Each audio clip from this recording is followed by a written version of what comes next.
Tapos ka na sa portfolio mo, Jacob? Of course, ako pa ba? Ang bilis! In 2 weeks pa yung deadline pero 3 weeks pa lang nakakalipas. Tapos ka na agad mag-drawing ng 12 designs. I'm that talented, Ellie. Nool! Pahingin ako ng brain cells mo. Sus! Buti naman nakakuha ka agad ng inspirasyon. Di ba nga last month I went sa Japan and ayun yung ginawa kong inspiration. Sakto pa kasi ang theme ng mga designs natin for this portfolio ay cherry blossoms. So I just have to swipe for my gallery and then I draw. Makapunta nga rin dun. May time ka pa ba? Sinabi ko ba sa Japan? Pupunta rin ako sa gallery ko. Baka may maisip ako eh. Laptop ka talaga. Anyway, I'm gonna pass my portfolio sa mismong deadline kasi ayoko naman maging bida-bida, right? Share lang ako ah. Sige.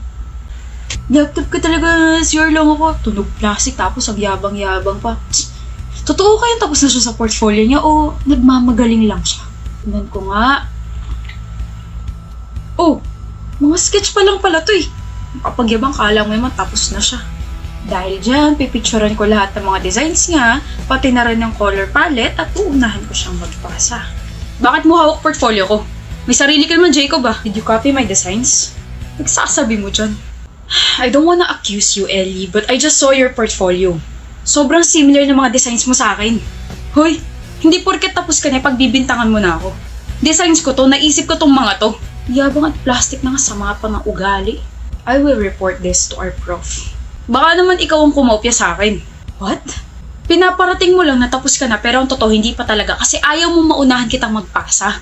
Nililipat mo sa akin yung kasalanan ginawa mo. I just told you last week that I already finished my portfolio. Anong finish? Puro sketch pa nga lang yung nagawa mo last week. See? Tinignan mo nga yung portfolio ko. Baka naman nung nag-CR ako, you took some photos of my design and nag-cram ka. You know, para mapasa mo ngayon yung gawa ko.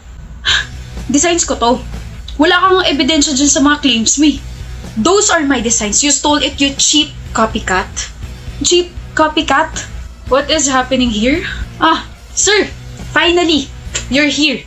Ellie just stole my designs. Here, sir. Kita niyo po to? Mga designs ko po to. Tapos sa kanya, hindi pa tapos. Puro sketch pa lang. Hindi pa ako tapos because I'm still trying to figure out if tama ba yung color palette ko. Those are my designs. Look, sir. Ito po yung portfolio ko. You mean those are my designs? Jocelyn? What do you mean these are your designs? What? Dadagdag ka pa rito, Jocelyn? Doon ka na nga. Ano? Nangunguha ka na rin ng mga designs? Kadiri. She's right, Ellie and Jacob. Those are Salvador's designs. Po? Huh? Yung pinapakita niyo sa akin mga portfolios, those are Jocelyn's designs. I know because her designs are always remarkable and she always passed her portfolio early. Nasa table ko na nga yung clear file niya eh. Bakit di kayo makapagsalita? Depensahan niyo sarili niyo. Own my designs again. Kaya pala you always insist na tignan ang drawing book ko, Jacob. Hindi ko naman alam na yun na pala yung start ng pagiging tanga niyo pareho. Mas speechless ka, Ellie, no? Kasi yung pinagkopyahan mo, kumopya rin sa akin. What's up with this copycats? Seryoso ba, Jacob? Also, if you're looking for proof na ako talaga gumawa ng mga designs ninyo, I have here in my phone. I always take videos whenever I draw something. Gusto niyo makita, pati na rin yung mga timestamps? Anyone interested in here? Okay, wala. As much as gusto ko yung bigyan ng 0, hindi pa pwede dahil hindi pa naman deadline. Pero I'm gonna give you deductions. Fix your designs and apologize to Salvador. Sana hindi na maulit to. Jocelyn, kaya nga tayo binibigyan ng maraming time para makapag-isip kung ano ba yung gagawin natin. And sa mga linggong lumipas, wala kayong ibang ginawa kundi kumopya lang? Weird. You only have a week left para bumuo ng 12 designs. Saan kayo kukuha ng inspirasyon? Sa isa't isa? Kasi nag-aaguan kayo kanina kung sino yung original na may gawa ng mga designs na yan eh. Okay, biktima ako rito. Hindi man lang kayo nag-effort na ibahin yung details. Sa bagay, kahit kinopya niyo lahat, always remember na you can't outdo the doer. Good luck. Visit ko! Ate, honor student ako. Ay, hindi ko tinatanong, Caitlyn. Deserve ko ng premyo. Deserve? Aksa ba yun? Ate naman eh. Wala, tulog, may binili sa tindahan, hindi na bumalik. Nangako ko eh. Ay, anong oras na ba? Ginagawa mo, ate. Ha? Wala naman. What do you mean anong ginagawa ko? Mukha kang ewan kakaganyan mo.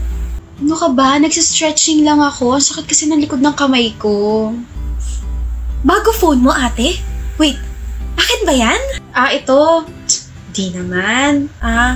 So, iniinggit mo lang ako. Excuse me? Ako? Iniinggit ka?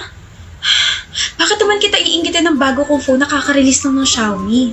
Bakit naman kita iinggitin ng Redmi 12C ko na may bigger screen at bigger storage? Gosh, my new phone has a large 6.71 inches HD plus display, may rear fingerprint sensor, may 50MP dual camera, at long-lasting battery. Uy, hindi kita iniinggit Baka kulang pa yung mga sinabi mo. Hoy, anong kulang? Like nasabi ko na bang smooth and lag-free itong new phone ko? Nasabi ko na rin bang may extra large high definition screen to? Kasasabi mo lang, ate. Sobrang affordable pa nito kasi the Redmi 12C has a competitive pricing with more value. Akalain mo ang starting price nito ay 5,499 with freebie pa na Bluetooth speaker. Okay. Kaya naman binilhan din kita. Oh my gosh!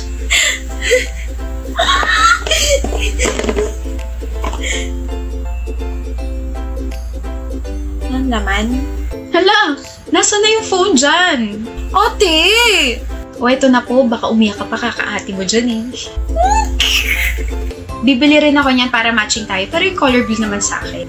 Sakto kasi may early bird promotion ng Xiaomi sa March 24 to April 2. Ang ganda! Thank you, ate! Ang ganda! Ang ganda pati ng color. Pagbutihin mo pa pag-aaral mo para next time, buong Xiaomi store nang ibibigay ko sa'yo. Ako sa'yo, ate. Hoy, Lyle. Gano'n nakatagal na OFW si tita? Tita talaga, Kylen? Personal mo kilala si mama? Ano ka ba dapat prepared ako kapag hinarap ko siya? Kapag namanhi ka na ako. Ang kapal talaga ng apog nitong lalaking to. Saan ka kumukuha ng confidence, ha? Hindi ka nga sure kung sasagutin kita Kakabigay mo lang sa akin ng assurance kahapon. Mahirap nang bawiin yon. 12 years ng OFW si mama sa Amerika, ba't mo natanong? Sasagutin mo yung tanong ko, tatahiin ko yung bibig mo. Yung kuya ko kasi magtatrabaho na sa abroad. Yung ang dami niya pang kailangan malaman, lalo na sa pagpapadala ng pera sagot kita dyan. Ano? Sinasagot mo na ako? Huy, Lyle, parang kanina lang inaaway mo ako tapos ngayon sinasagot mo na agad ako. Ganun mo ba ako kagusto? I didn't know, babe. Ipukpok ko kaya tong librong nasa harap ko para tuminuy ang utak mo na? Ano nga ito yung sinasabi mo?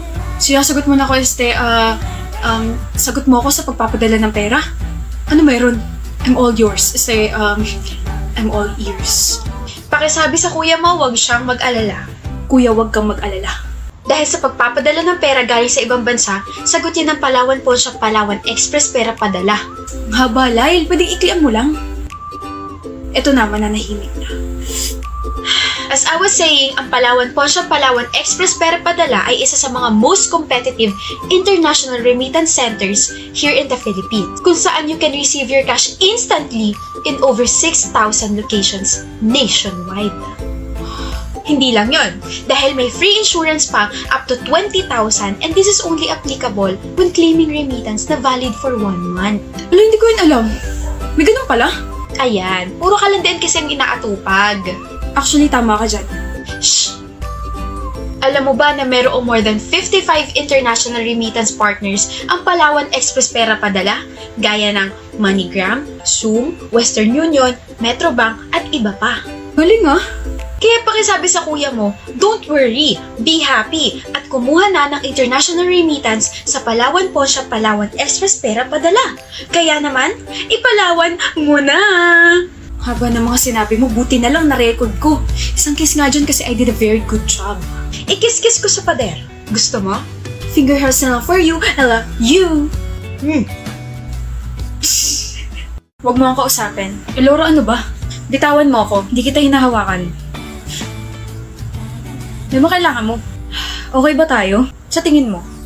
Hindi. Alam mo naman pala bakit mo pa ako tinatanong? May sasabihin ka pa ba? Masama bang nandito ako sa harap ng girlfriend ko? Masama bang kausapin ka? Oo. Bakit galit ka sa akin? Well, try mo hulaan, baka malaman mo kung ano yung pinuputok ng butchi ko. Tao? Hindi. Bagay? Hindi. Hayop? Hindi. Lugar? Hindi. Pangyayari? Oo. Kaya tigilan mo na ako sa kakapinanghenyo mo, visit ka. tigilan daw, sumasagot din naman siya. Lakas talaga ng tupak nun. Ginagawa mo rito. Ano kinakagalit mo? Hindi mo talaga alam o nagmamaangan-maangan ka lang, Trix. Be honestly, hindi ko alam. That's why I need to know so we can talk about kung ano ba yung mali ko. You said yes when I asked you if pangyayari ba yung kasalanan ko or something like that. Ano yun? Birthday ko kahapon. Huh? At hindi mo ako binati. B, You know how much I treasure my birthdays. huwag ka na magtampo, Elora. Hindi ko talaga nakalimutan birthday mo. Ano lang pala, Trix? Hindi mo pinansin yung birthday ko kahapon kaya ni isang bati wala akong nakuha galing sa'yo. Hindi lang naman ikaw yung kinakatampuhan ko, pati na rin yung mga friends ko. Wala ni isa sa inyo bumati sa akin. Buti nga sila mama maaga akong binati eh. Pero nangako ka, diba? We'll watch a movie together. Kakain tayo. Sabi mo mas engrado yung celebration ko ngayon kasi isasabay natin yung 2nd anniversary natin. B, kasi diba hindi natin na-celebrate yun dahil pares tayong busy sa school? Graduating ka tapos ako naghahabol ako sa 3rd year requirements ko. Oks lang. Naiintindihan ko yun. Kasi grades natin yung nakasalalay dun eh. Pero birthday ko yun, B. Minsan lang naman ako mag-birthday. Once a year lang naman. Di mo pa ako napagbigyan. Di naman. First time nangyari to sa atin. Tapos, Elora! Ano? Ngayon yung birthday mo at hindi kahapon. Ha? Hindi mo ba napansin itong mga paper bags na dala ko, ha? Galing to sa mga favorite brands mo. May dala pa akong cake, oh. Mag-break na tayo, B. Ano? Ito na ang pinaka-nakakahiyang nangyari sa buong buhay ko. Mag-break na tayo, B. Magpapalaman ako sa lupa. Ilang araw ka nang kulang sa tulog? Seryoso ba talagang birthday ko ngayon? Opo. O ilang araw ka nang kulang sa tulog? 3 days. 2 hours lang palagi tulog ko. Kaya naman pala ibang takbo ng utak. Tsaka naka-advance ang date sa utak ko para kunwari malapit na yung deadline ng mga plates ko. Stop. Let's just celebrate your birthday first and let me help you with your plates. Sure ka? Okay lang? Para namang hindi kita tinutulungan dati pa. Tsaka babe, running for magna cum laude itong boyfriend mo sa kursong architecture. Kaya ayos lang. Ha? Gwapo mo, visit ka. I know. Kaya pumasok na tayo kasi nangangalay na ako. Okay. You're 30 minutes late, Jimmy. Pagbigyan mo na ako, nadapa ako eh. Tama. Wala akong maribat kasi totoo naman. Pero late ka pa rin. Pasensya na BFF, nag-claim kasi ako ng pera. Padala ni ate galing Amerika. Bonus ko raw kasi mataas grades ko. Okay, bati na tayo. Plastic ka talaga. Nagiging mabait ka lang sa akin kasi alam mo ililibre kita. Oh my gosh, Jimmy, you're so smart. Halata na pala yung pagiging plastic ko. I'm very sad na. Buisit. Anyway, ano yung hawak mo? Ito. Stamp card to. Binigay nung tinanggap ko yung pera galing sa remittance center. Tatapon ko na nga eh. Sandali! Kagulat naman to. Bakit? Saan remittance ka tumanggap ng pera? Sa Palawan Pawn Shop, Palawan Express pera padala. Tapos itatapon mo na yung stamp card na yan? Oo. Shucks, no! Ginto yan! Ginto? Tignan mo, 6 na yung stamps mo dyan sa stamp card. Jimmy, sayang! Sorry. In every received transaction of international remittance, may isang stamp ka. And it can only be issued sa Palawan Pawn Shop, Palawan Express Pera Padala branch. The second stamp can give you a free sulit solo insurance up to 15,000 coverage for 6 months. The fourth stamp can give you a free 15 pesos Palawan Pay credits. And yung pang-anim na stamp can give you a free 30 pesos Palawan Pay credits. Amazing, diba? Talaga? To get the Palawan Pay credits sa 4th and 6th stamp, kailangan mo lang i-download yung Palawan Pay app. Tapos mag-register ka. Nada-download naman yun sa Google Play and App Store. Di ko alam yan ah. Kasi nadapa ka. Anyway, the promo period is from January 10 to June 10, 2023 only. For more details, you should visit the link in my bio. Bio? I mean, gusto ko ng Bayorker. Ilibre mo na ako ng Bayorker. At huwag mo itatapon yung stamp card na yan, kasi kapag tinapon mo yan, ikaw yung itatapon ko. Let's go. Wow! Takot ako. Hoy, sandali!